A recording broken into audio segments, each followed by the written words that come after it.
All right. Hi, everybody. Thank you for coming. I appreciate it. My name is Daniel, and I am going to talk about NeRF is dead and why that's okay. So a tiny little bit, oh, that shouldn't have clicked in, but yes, I'm at DeepMind.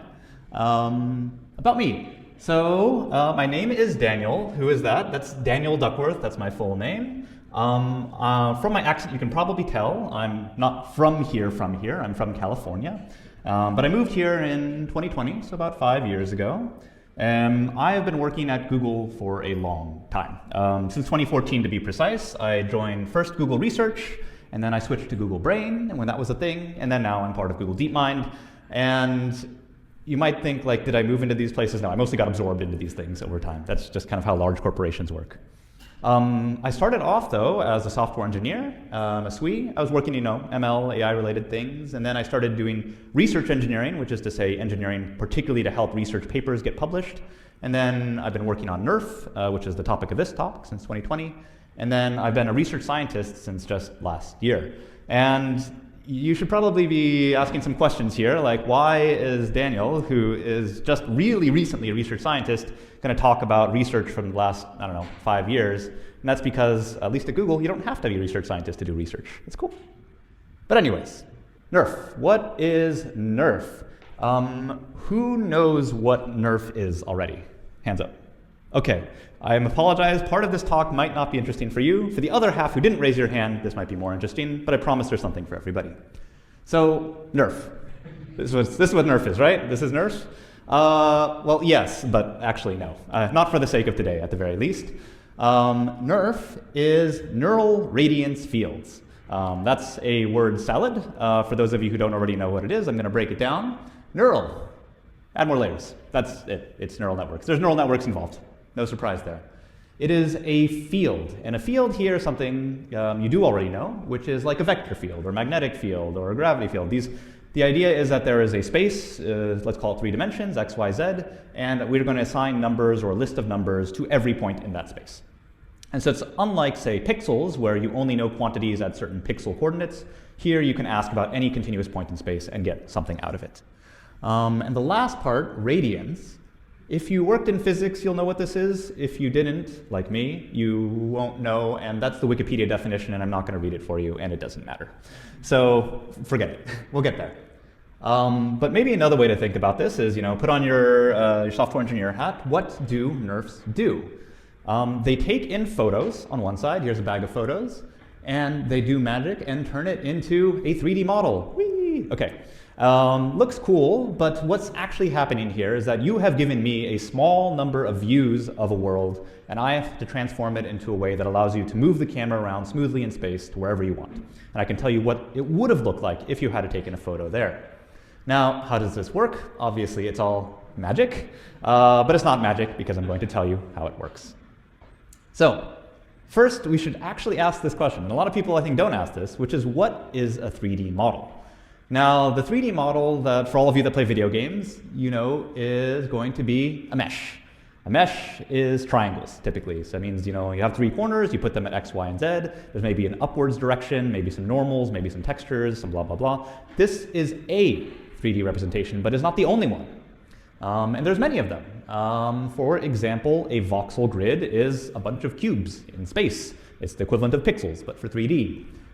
There's multiplane images, which you may or may not have dealt with in the past, but you've undoubtedly seen.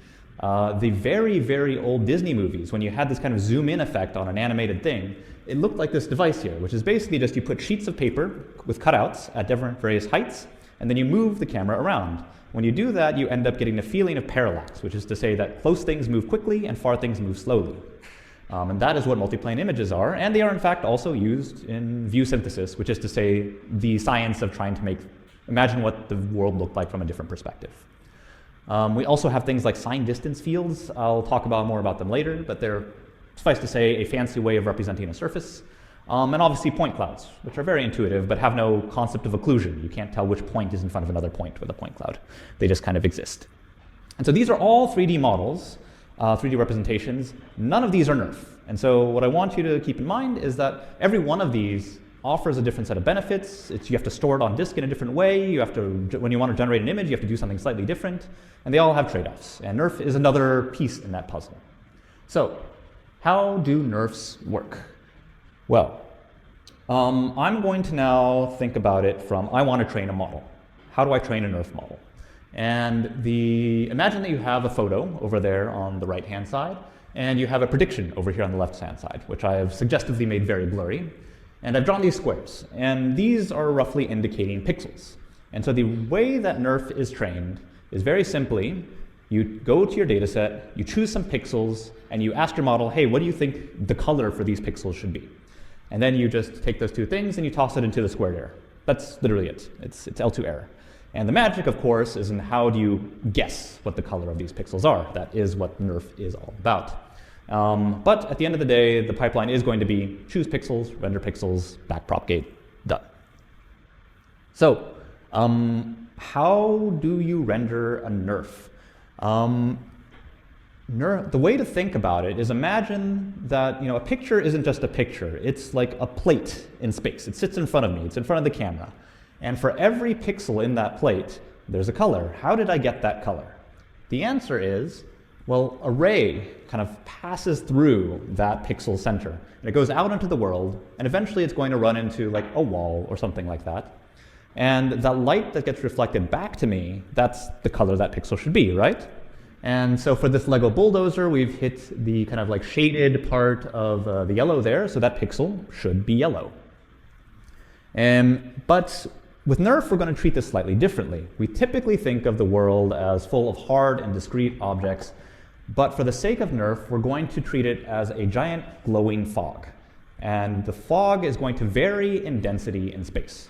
And that's a bunch of words, but what I'm trying to say is that we're going to turn a discrete decision, which is where is the surface, to a continuous one, which is how much of the light has been reflected at a distance t or t prime from the camera. And this is a really old kind of concept. If you go way back in time, like the original machine learning algorithms like perceptron were exactly that. There was like, we don't know where to make a decision boundary, but maybe we can decide how far we are from a good decision boundary. And then suddenly you can do gradient descent and so on. And the way we're going to actually render those rays, we're going to assign colors to those rays, is actually something you already know how to do very, very well. And imagine that you have two PNG images here. They're RGB and alpha, which is to say they're partially translucent. You know that you can easily toss these things into Photoshop or whatever software you have, and you can render them on top of each other. And they're not just like a mixing like 50-50 of the pixel colors. Clearly there's a concept of like one in front of the other. In this case, the blue square is in front of the red circle. And this, if you think about this as pixels, it's like, okay, whatever. But if you think about it instead as there's a camera and I have, kind of those things from school, right, where you have these transparent pieces of plastic that you've written on, you could put these in front of each other and combine them, and the math is exactly the same. There's no difference to it. And the cool thing about this, so this is called the over operator. If you Wikipedia search for it, this is the term you should look for to find the math. And I'm going to show you the math behind it, and I promise there's only like 2 equations in this whole talk, and it's going to be very easy because I'm going to walk you through it. So the color for the bottom half over here, for any single pixel, all this is pixel-wise, the merged color is simply the color of the first thing times how opaque it is. The bigger this alpha is, the more opaque it is. And then you add that to the color of the second and the opacity of the second, but discounted by the opacity of the first, 1 minus, and which is very intuitive, right? Like if something is in front, it blocked part of the light, and so whatever is kind of left gets to contribute less and less and less. And that's how you do 2 things together. Now, this has a nice property that if you want to do 3 things together, you don't have to, it doesn't become some combinatorial problem. It's really just a matter of merge the first 2 and merge the first 2 with the third. And that's all there is to it. And voila, you have your results. And the math over here should look very similar because that first 2 terms here are exactly what you had before. And the third one is really intuitive, right? It's just the color of the third, the opacity of the third, and the discount from both of the first 2 sheets in front. And so you should probably kind of guess where I'm going with this right now. If it works for 2 things, it works for 3 things, it works for any number of things.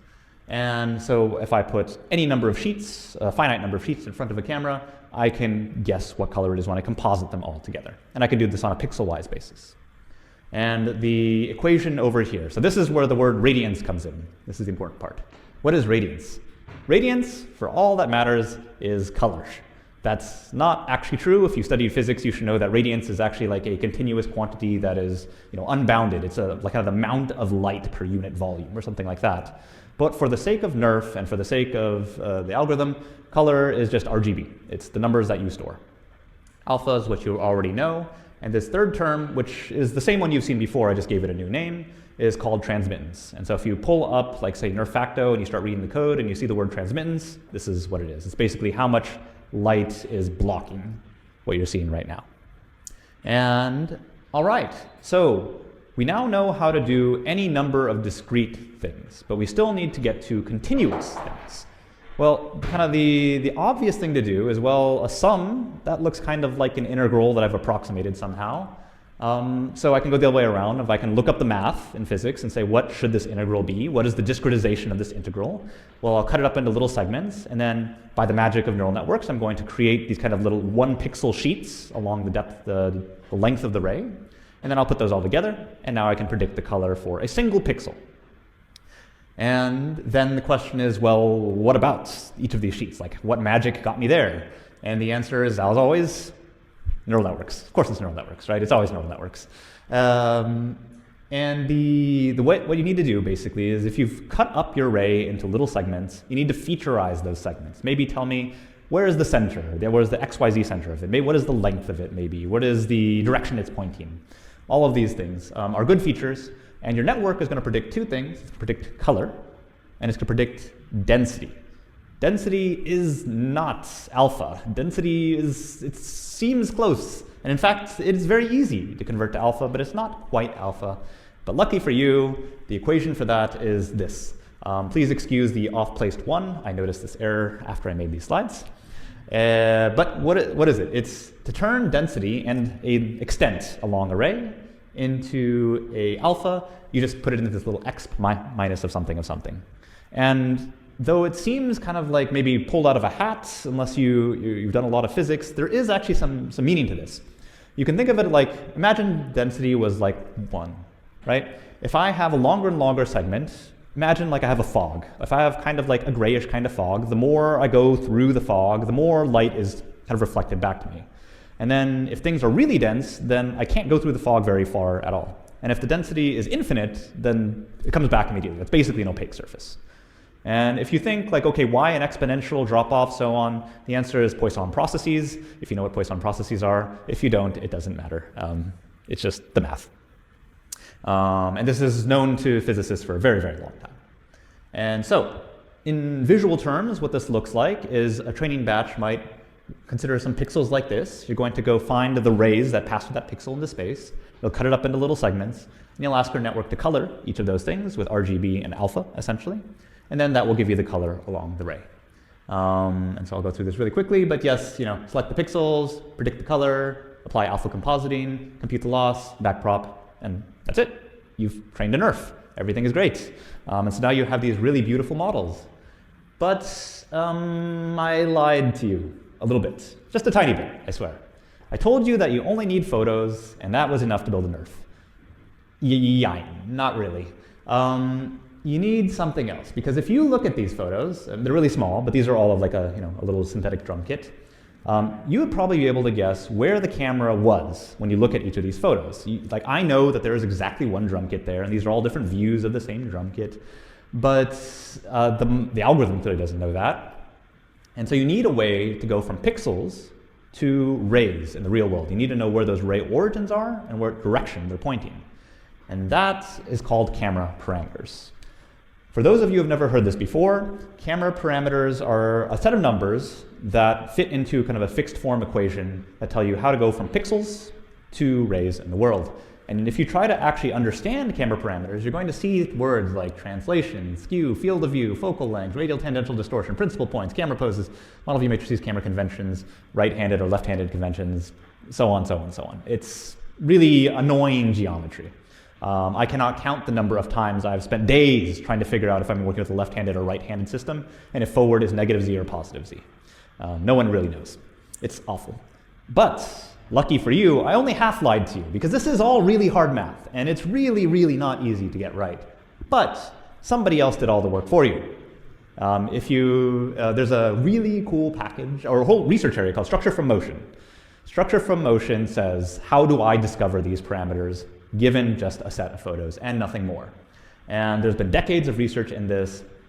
And there's systems like Colmap, which are open source and free, and you can download at home and run on your home computer even without accelerators, without a GPU. And it will work, and it will discover all these parameters. And once you have this, you have everything you need to train a NeRF. Cool. Easy. So now you can train NeRFs. Now, what can you do with NeRFs? Here's a whirlwind tour of results and nothing more. So the very first NeRF paper, 2020, shows this. These are all synthetic objects, obviously, but they were reconstructed using the algorithm. And they look really, really nice. Unfortunately, I don't have any animations from like predecessor papers, but I can assure you they looked really bad compared to this. Like this was like amazing levels of quality. And then, it's not just for these kind of like very matte colored things. It also works with reflections. Both of these are NeRF methods, but suffice to say the one on the right is a follow-up. And that really does look metallic, right? Like the specular highlights really feel right. And that's really, really cool. And but even the very first NeRF paper, the reason it was such a big hit wasn't just because it could do these synthetic things, but it could do real scenes as well.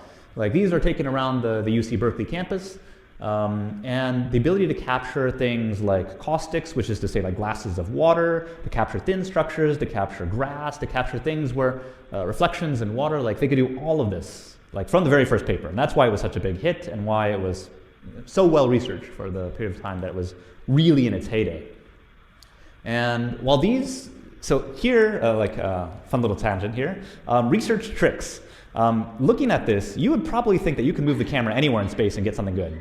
No, there's a reason they only do this movement. That's because it's only capable of representing a forward-facing scene. You can't get around the backside of it. Not obvious at all. But don't worry, there was follow-up paper. So this is MIPNeRF 360, where you can move around the whole scene. And not only do you get a nice sense of like how things look, you actually get the geometry, which is to say you can say generate depth maps. That's the TLDR of it, is to generate depth maps from any camera view. And so at this point, this model really does have a representation of the 3D scene. It is not like a video generation model. This is really capable of knowing about the 3D content of the scene. And on top of that, forget things that are this big. Like let's go through the whole building. Let's fly through somebody's whole house. Every room, every reflection, every single thing. And I don't know, honestly, it looks really, really good. It's really impressive. This is ZipNeRF from 2023. And if you go to the website for ZipNeRF, you can actually see like a 360-degree YouTube version of the same trajectory, which is to say you can turn the camera and look any direction you want inside this, the line kind of traced out by this. And you're not just limited to that. You can actually do things that you can't really do from RGB photos alone, which is you could change the exposure, you could do bokeh, refocus on things at different points in time. And this all kind of works out because that's kind of how light works, right? Like this is all about representing light and the direction of light, and it'll all come together like that.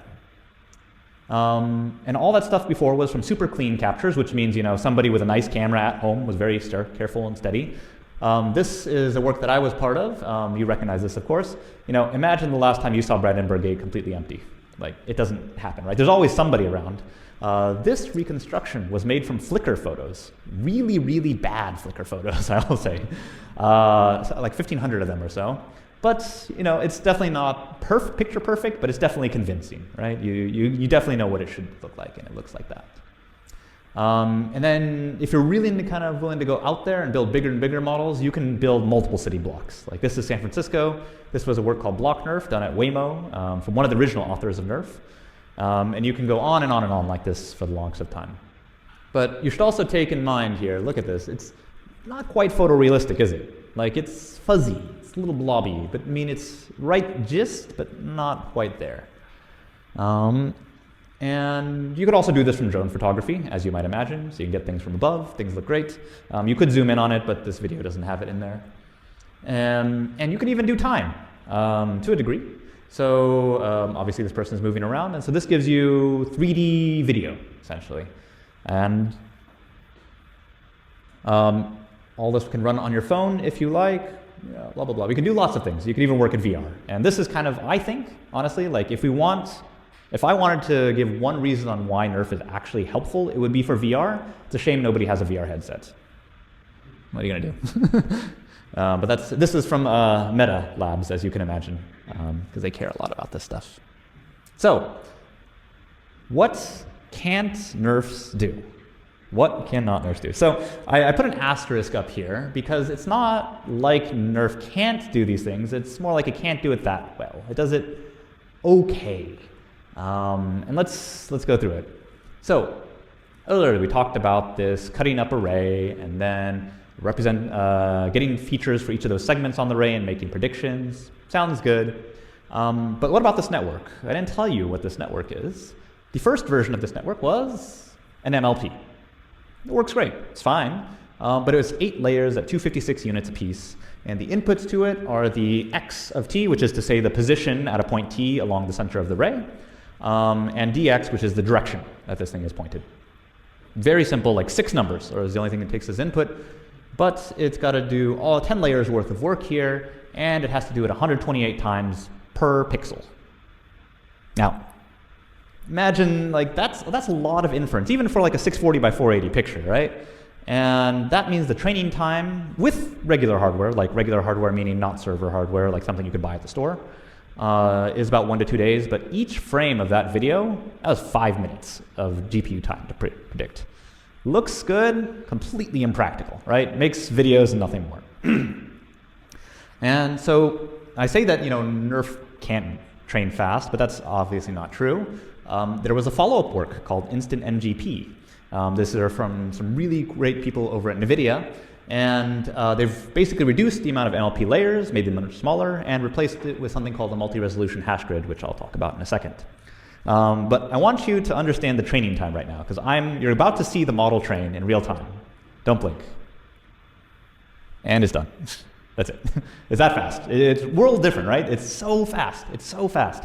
The reality is actually it's kind of that fast. It's that fast on synthetic scenes where everything is really nice and easy. On harder real scenes, it's more like 1 to 5 minutes, also with consumer hardware. So not instant, but it's fast. But the rendering time on a GPU-assisted machine is going to be, between 30 and 60 frames per second. So fast-ish. But it's not going to run on your phone yet. And the multi-resolution hash grid, I think I'm going to dive into a little bit of the technical details on this because I think it's so cool. So the work, you can imagine a way of kind of telling the neural network about the space is I'm going to make a voxel lattice. Lattice meaning to say that I want to draw little like lines around the edges of every voxel. And at every one of those intersections, those corners, I want to attach a feature vector. This is kind of like the natural thing you might do for 2D stuff, right? You have feature maps for every single pixel. This doesn't really work in 3D because you're super limited by spatial resolution. Like representing 512 cubed, that's a lot of numbers. Representing 16K cubed, 16,000 cubed, no luck. There's not enough VRAM in the world to save you. So what did they do? They said, well, let's do that, but instead of having a distinct feature vector at every single one of those corners, we're going to have a hash function. And it's going to be a fixed hash function. It's going to look up into a hash map, and that hash map will hold my feature vectors. That means you're going to get collisions. You're going to get hash collisions. It's OK. Don't worry about it. It works out anyway. They don't make any effort to avoid the hash collisions. They just let them happen. And that's why the original paper, at least, had a little bit of a quality loss. Like the reconstruction quality was a little bit worse. But honestly, it was barely noticeable, and it totally worked. And the multi-resolution element of this is that they have different spatial resolutions from like 64 cubed up to 16K cubed, and then they have different hash maps for each of those different resolutions. They gather from each of them, and then stack them all together, and then that is what gets fed to the little tiny neural network over here, which kind of does the final processing. This is like the core element of pretty much any NeRF-type method these days. It's the best thing you could possibly do, and it works great. Now, training fast is one thing. Instant NGP got us to render faster, but not fast enough. Like I couldn't run it on my phone yet. There's kind of 2 ways to fix this. One is to recognize that all of our hardware is built for handling meshes and these more traditional representations. And just basically figuring out how to stuff a NeRF into that thing. The initial attempts at that just tried to convert an existing pre-trained NeRF into these. It didn't work out that well for reasons we'll see in a second. Others kind of adapted the NeRF methodology onto meshes. So you're actually going to optimize the properties of the mesh, but like the faces of the mesh will tell you how opaque they are and what color they are and so on. That's one way. Another clever way involves kind of, you have a training time, you have a heavy neural network, but you're going to cache some of its outputs at very distinct points in space, and then that is what is used at inference time, which means that you don't do this heavy compute, but you end up having a lot more space, disk space you have to pay. And this works. I mean, it'll run 60 FPS pretty comfortably on any laptop. My laptop over here will run super, super fast. And there's, again, a little bit of a quality loss, something you pay, but it does render fast. All right, so you can render pretty quickly now. You can render it on your phone, great. How about the surfaces? So this looks great, right? Like this looks like you should be able to get like the smoothest possible mesh out of this. Like you should know everything about the geometry. So here's a photo from a really commonly used data set. Here is what it looks like if you try to extract a mesh from a pre-trained NeRF. Now, why does it look so bad? Like the depth maps, I guarantee you, I don't have the depth map here, but if you looked at it, it would look beautiful. The reason it looks so bad is because at the very beginning, we talked about representations. What does NeRF think the world is? It thinks it's a glowing cloud of fog. Fog isn't the surface. Fog is fog. So this was probably generated with marching cubes, some very standard computer graphics algorithms for generating a mesh from like a volumetric field. And it just looks really bad. So people invented something like Noose, which takes advantage of predicting a sign distance field or sign distance function. What is a sign distance function? It's a function that at any point x, y, z in space will tell you a number, which is the distance to the closest surface. Distance to the closest surface. And it's negative when you're inside an object and it's positive when you're outside. And then the magic was, well, this is a scalar function, right? It tells you nothing about color, about how things look. It just tells you where's the surface. And so how can you possibly use like a NeRF type loss, which is predict the color, guess the color, get it right, to fix this? And the answer is finding a way to convert a sign distance function into a NeRF in a nice differentiable way that you can use at training time. And I won't go into the details of it, but that's basically the element of the paper, and follow-up works improve upon this. And so, all right, so now you can get some kind of geometry out. How about lighting? So remember, this is what our NeRF looks like. You get your X and you get your viewing direction in, and you got to predict your density and your color. Where's the lights? Where's the light sources? Where's the lamps? There aren't any. That's what you need to invent. So, all right, that's fine. I'm smart. I took a computer graphics class once when I was, a teenager. Like, I can figure this out. So you can design a network like that, and it's complicated. It doesn't matter. The point is, it doesn't matter. I can tell you the math, but it's not important. What is important, though, is that from any static scene, it is impossible to tell the difference between, say, like a blue cup and a cup with a blue light on it, a white cup with a blue light on it. They look identical from every single photo. It is just not possible to tear them apart, which is why, if you want this to work, you need light stages. Light stages look like this. You can probably, I know you can find them at TU Munich. I don't know, maybe we probably have one around here somewhere too. It's just a massive cage with a bunch of lamps. And they're going to switch on and off, and we're going to capture the same object or person under different illumination conditions. And if you do this, then you can start changing the lighting, changing the appearance, and making things look nicer. And like the latest version of this can even go down and capture like the human pore level normals and stuff like that. Look at Meta's latest papers in this field to really see how good this can look. So we can do lighting if the capture is right. We can't do it all the time. All right, so you can do it, but limitations. Time, we talked about time. I showed you it doing time, right? Like you could do time, it totally works, right? So just pop time in. Neural networks are smart, they'll figure it out. No, they won't. I promise you, this is the first thing everybody tries. It blows up in your face, it looks awful, you get weird ghosts and blobs everywhere, complete trash. The thing that works kind of the best we have right now are these deformation fields, which is to say that we're gonna choose, like say time 0 is like the canonical time. That's like where the real kind of NeRF lives. And if I want to render at time t, I need to find a way to figure out where xyz at time t maps to xyz at time 0. And this is a deformation field. It's going to be a smooth and continuous deformation, which means if you move just a little bit in time or move a little bit in position, it should move smoothly on the source side too. And this does work. Like, check it out. You know, these are some stuff that works. But pay really close attention to the one right over here. First, you know, the liquid looks okay, but it's really not great, is it? But then look at the checkerboard in the top right. That's what's going on over there. That's weird. That's weird, right? And so I can tell you, and I speak from personal experience, most NeRF videos are handpicked. Like, most of the time, it doesn't look as good as what you see here. And it's not that we're trying to be evil here. It's that basically there's a lot of local optima, and it's really kind of hard to get it right. But when it works well, it works really well, and when it works poorly, it looks weird. All right, so time is something we kind of can do, but and the last one I have here is generalize. What do I mean by generalize? We all do AI, we all do machine learning. Generalization is the key to everything. NeRF doesn't generalize at all. So basically, the traditional way that NeRF works is that you give me all the photos of a single scene, and I will run optimization on that single scene. So while I'm using the same tools that you'll typically use in AI, neural networks, and so on, I'm not attempting to generalize to new scenes. I'm not even trying to generalize within the same scene. Like here, we have a bunch of chairs. They look identical. You would think that I could represent one chair, I could represent every chair. Nope, NeRF has to memorize every single one. And the way you can see this is if I take a bunch of photos of this side of the scene and then reconstruct it and then try to like render this side, it's going to look really bad over here unless I have an equal number of photos on the other side of the scene.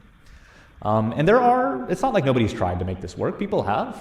The two ways that people go about it are either conditional feed forward, which is you give me some photos, the camera parameters, and I do some magic to try to guess what the feature map is for every query photo that you're coming to me with. So if you give me a new camera, I try to guess what the pixel features are for all the pixels. Then we get the RGB out of that. That's kind of like the pixel NeRF line of work. The other I would call diffusion assisted. And I say diffusion assisted and not diffusion because I do not diffuse a full NeRF. Instead, I typically will take an image diffusion model or a video diffusion model from somewhere else, and I'm going to use that either in my optimization loop to try to say, hey, make new camera views look real. That's something diffusion models should be able to tell me something about. And try to use it to convince the model to perform better. And it's not like it doesn't work. Like if you have 3 or 6 photos and you try to reconstruct a NeRF scene with zip NeRF, when it says like right here, it's going to look really bad. It doesn't know enough about the scene to have a chance. But if you use a image diffusion model on the side and you incorporate it in the right way into your training loop, you can get something that looks pretty good. Now, NeRF is all lies, I want to tell you that. So every one of these videos should look pretty convincing, right? They look good. Obviously, you don't see the failures where things didn't look good. But also, if I were to stop any of these and give you a higher resolution version of any of these animations, you would find artifacts. I guarantee you that. I promise you that. So it works, but only so far, right? It does the thing, but not great. So, the fall of NeRF. So I'm going to talk about why NeRF is dead, right? That's the point of this talk. What is the NeRF is dead? So in 2023, we had zip NeRF. Zip NeRF is that kind of like the really long multi-room place I showed you. That was zip NeRF. To this day, I believe this is our best performing NeRF model. It is summer of 2025. It's been 2 years. Like, we should be doing better. Nope, this is the best we got. And not long after zip NeRF was published, 3D Gaussian splatting was published. I bet many of you have heard of this too. And 3D Gaussian splatting kind of ate NeRF's cake. Why is that? I'm going to give you a bunch of facts about it. It's rasterization based. So whereas NeRF is volumetric rendering, you raycast basically. You're not doing the bounces part, but you're doing a lot of the heavy work of raycasting. This is not. It's just straight up rasterization. There's 0 neural networks involved in this. I would hesitate to even call this AI. It trains on minutes on a single desktop GPU. You can train this at home pretty comfortably with like an RTX 3090 or later. It renders at like 100 plus FPS, and it also represents a scene as a collection of primitive elements. And like this is a word salad here, but I mean this is actually really important. Like you do not need a PhD to know how to cut triangles out of a mesh. You do not need a PhD to remove something from a 3D GS. It's just you start cutting things out. And because of that, anybody who knows, is a good engineer can start incorporating this into game engines. You can put this in Unreal, you can put this in Unity, you can put this in the browser, you can do it in 3JS. It's like, it just works. You don't need neural networks, you don't need a crazy GPU, you don't need to worry about how much VRAM you have. It's just going to fly. And the quality is almost as good as ZipNeRF. And I say this particularly about the first iteration of 3DGS. I would claim that the 3DGS methods now supersede NeRF entirely. It's just universally better. And for those of you who haven't seen 3D Gaussian splatting, the TLDR is that the world is full of little ellipses that float in space, and they have kind of an extent, a drop-off. They also have a sense of like opacity that kind of is thick in the center and then kind of falls away as you get farther away. And they also have an idea of view-dependent appearance, which is to say that surfaces can be shiny. That's it. And because of that, it also gives you new capabilities. So here, what you're seeing is little lines that are tracking the trajectory of Gaussians in time. Try doing this with NeRF. It's not really that easy, but because you have primitive elements, and because they are actually moving in time, and because you know exactly where those things moved and what trajectory they followed, you can put lines behind them. And so now doing optical flow in 3D becomes something you can do. Because they're kind of simple primitives, they're actually rather easy for downstream neural networks to work with. So here, 3D Scene Editor would do something like take a text representation of how you'd like to edit the scene. It would look at the 3DGS representation, and it would edit that thing. You could change the color of stuff. You can add stuff. You can generate stuff. You can remove stuff. You can, And like the thing is, with NeRF, this is really hard because it's a neural network that was predicting all of these quantities, and that's not the case for 3DGS. These are all simple primitives. What you see in the file is what you're going to get.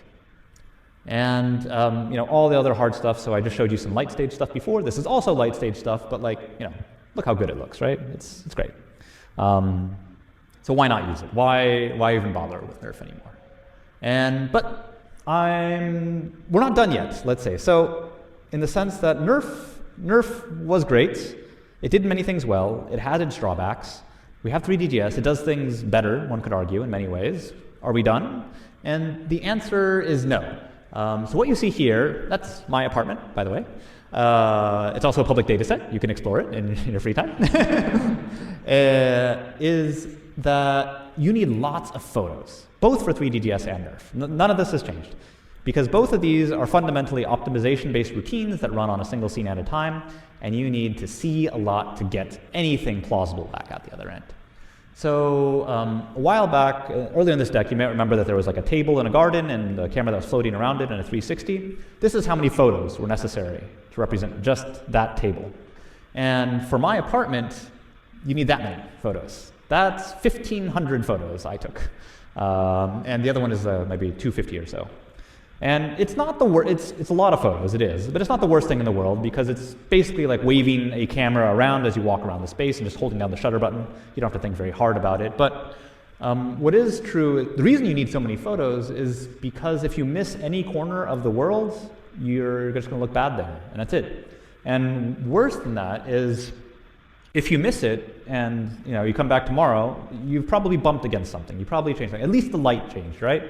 And so now this new image is dissonant with everything else you have, and it won't fit. It just won't fit. So you got to do your whole capture over again. So practically, it's not great. It's just not great. Another thing that's missing is time. So here's dynamic Gaussian marbles. It's one of the newer methods for 3D Gaussian splatting that does really, really well. And like each of these, they start from a monocular video, they do some magic, and they turn it into a moving 3DGS scene, which is great, and it looks good, but pay attention when the camera moves kind of off trajectory. Like that water isn't right. Like we don't really know what's behind this bird. It's still hidden. It's enough for like small movements, but we really haven't captured or imagined the full 3D scene, right? We've just kind of done the best we can with the tools we have. So there's still more to go here, right? We need to do more. And you might ask, well, what about generative models? I mean, that's the cool, hip new stuff that everybody uses these days. Heck, I do work on that stuff these days too. And the answer is that as much as we try, we have yet to truly convince diffusion models to remain 3D consistent. Now, our best 3D diffusion models these days are much more consistent than what you see here. This is already older work. But we're not there yet. Basically, we can generate videos, we can generate images, but generating full 3D, consistent, large scenes inspired by photographs, plus text, plus whatever other metadata you might have about the world, it's just not there yet. And so you end up with something that looks like this, but better. And here's VO3, right? Like this is like the latest model Google has. You can go watch these videos. This is pretty amazing. And what I mean amazing is not only that you generate, okay, I decided to stop playing. Doesn't matter, you understand what's going on.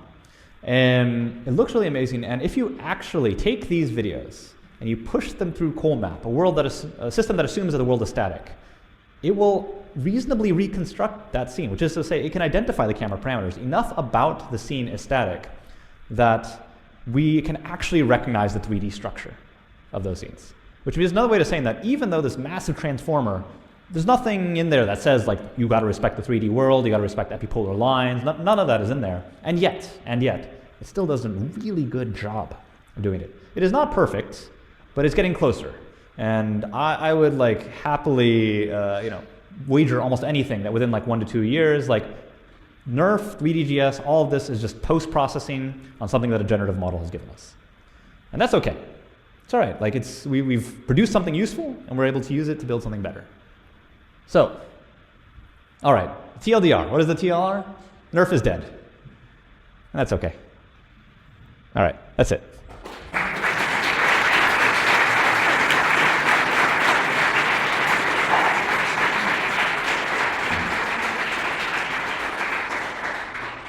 Thank you so much, Daniel, for your wonderful talk. Yeah, my pleasure. All right, I don't know where to hand this. Okay, cool. Is it Q&A time? Yes. All right. So now I would head on the mic if there is any questions. So. Mm-hmm. Nope. If you would like to Hi. I'm good. I wanted to ask, I've read the original Gaussian splatting paper, but I have to admit I didn't follow up on what I've seen recent developments. Sure. Are you up to that date on like what some of more advanced developments are? Some, but not all for certain. Because I remember reading like that.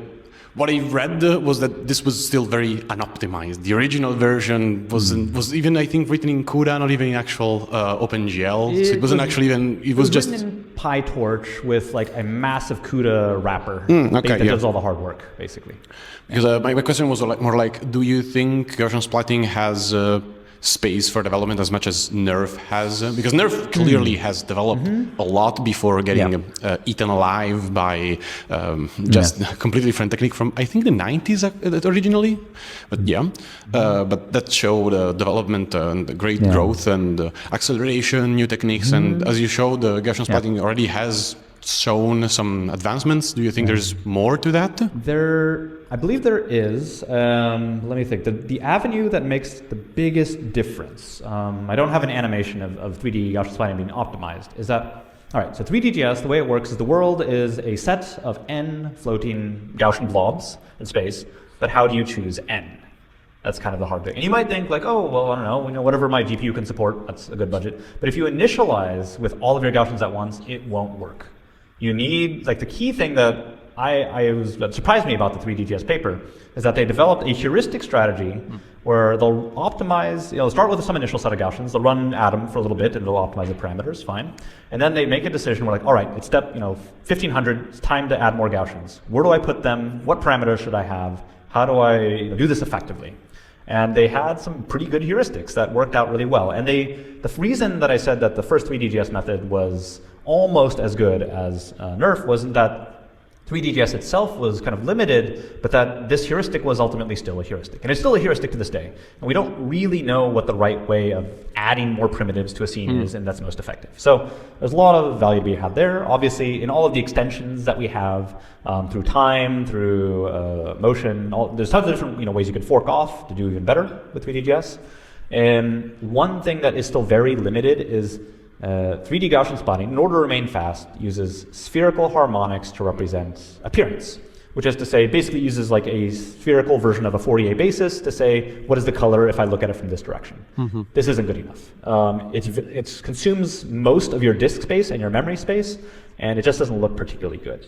So is there still room to be progress to be made? Yes. I think most of the interest or the fun stuff will come at the intersection of that plus diffusion models now. And the rest of the work, which is how do you build a representation that looks even better, that renders even faster, runs even more efficiently and more robustly, like that is the other direction. So. Yeah. So the second one more like I think the Google version of NeRF that moved towards using materials instead of just colors and opacity, something like that. But for Gaussians, you think might be generally like I hope so. a I can concept. tell you that trying to optimize the parameters of a BRDF is so brittle. It's so brittle. Like, even like the ref nerf result with that shiny car, like most of the time it kind of falls over on itself. Everything in NeRF is lies. But yeah, I guess if we could come up with a way to have a nice, easily optimizable representation of both lights and appearance, that would be huge. That makes such a big difference. In NeRF or 3DGS, like either side, it would make a big difference. Yeah. My pleasure. Are there any more?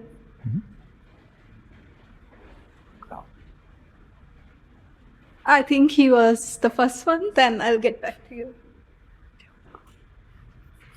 Hello.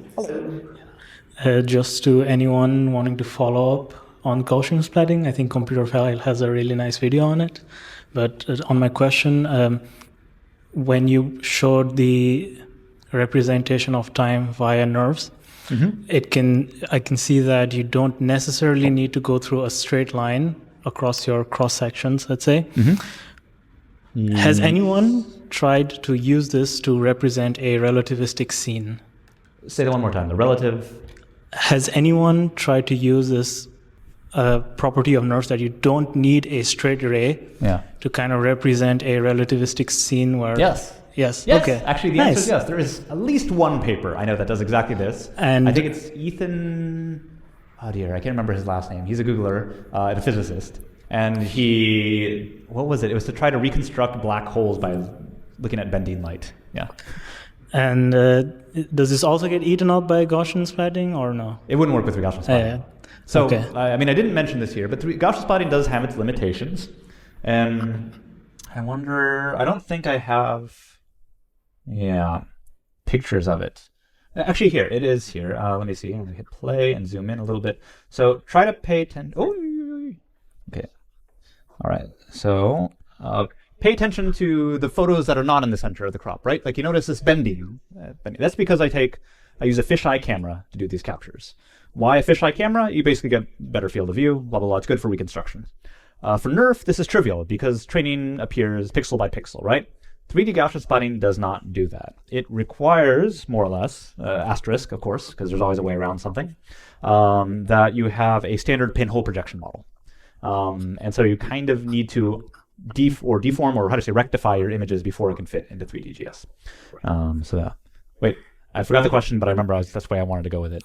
Yeah, just the question of did anyone use it to represent a relativistic scene, but you already answered that. Yeah, relativism is hard when you have a pinhole camera model. And also the part of what makes the 3DGS so efficient is rasterization. What do I mean by that? For every pixel, you basically sort your Gaussians by distance. And then you kind of turn each of those into those transparent sheets that you're going to alpha composite. That isn't actually physically accurate because if you have sheets that go like this and they cross each other, there is no ordering of Gaussians. Absolutely. And maybe with NVIDIA pushing ray tracing so hard, we might see a resurgence of NeRFs. Yeah. Yeah. And I forgot to mention it, but 3D Gaussian splatting has eaten NeRF's lunch. But if you even look at the name of the paper, it is 3D Gaussian splatting for radiance fields. Radiance fields have not left us. We've just found a more efficient way to interact with them and represent them. Thank you. Yep. My pleasure. Right. Let's see. Okay. I think we have a slight ordering of people. We'll get there. All right. There you go. Yeah. So do you really think that Gaussian splattings are the answer? Because, you have a lot of limitations too. You have to, for rendering, you basically have to sort at least 1 million splats. You need at least 1 million for this to start looking anywhere. That's good. Optimization is not so fast.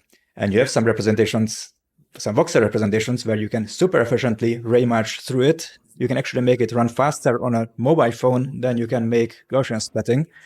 And to me, that actually seems like some kind of voxel representation in the end might be the one that wins out. How do you see that? I would not say that 3D Gaussian splatting is the best thing ever, forever, and ever, and that we should just keep it and give up on everything else. That's obviously way too harsh.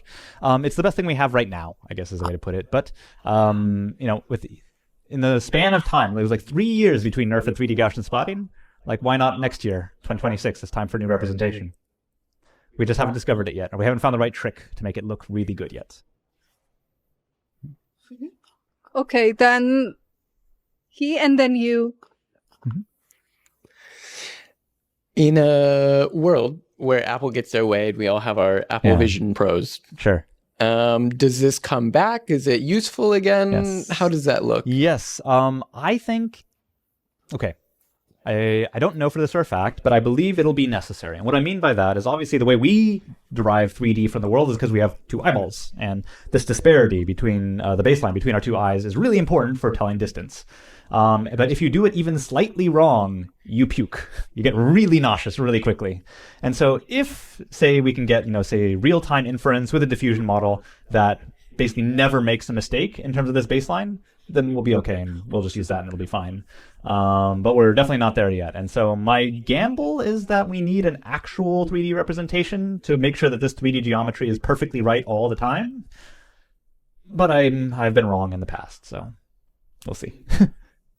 But I think, yes, that's where it's necessary. Right now, because our best diffusion or most interesting diffusion models, I think, are like in the video sphere. They look great, and people ask, like, okay, why bother doing 3D reconstruction if you can just, condition on a set of input images and generate videos that are true to those images? And as long as you're only dealing with monocular video outputs, like, I don't have an argument. You should just use the best monocular video output generator you have. Thank you so much for your questions, and thank you, Daniel, for answering them. Yeah. So it's a pizza time, but just 2 minutes. Bear with me 2 minutes, and then I will let you guys free. Yeah. Can All right, you sounds switch? good. I'll be around for a little while. Ask me any questions you want.